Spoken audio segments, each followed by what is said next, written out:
Meanwhile, a farmer in Tamil Nadu has died allegedly in shock after he received a bank notice that warned of public shaming and auction of his property for defaulting on a tractor loan repayment. 65-year-old Subramanian, an ex-serviceman, had borrowed little over 5 lakhs from a nationalized bank in Vellore district 9 years ago. His family says he could not pay back due to crop failure.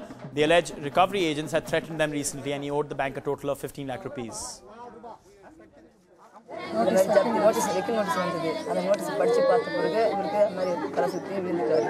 இவரை காப்பாற்ற முடியல. அது பயந்துட்டார் ஃபுல்லாக.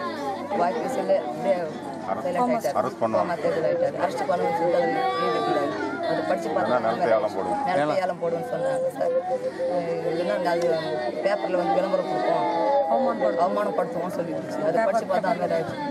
அப்போ 5 லட்சம் வாங்கியிருந்தான். இப்போ வந்து அவங்க டோட்டல் போட்டு 15 லட்சம் சொல்லி இங்கே இவரை வந்து 10 நாளைக்கு முன்னே மிரட்டியிருக்காங்க வந்து சமூக விரோதிகளை வச்சு.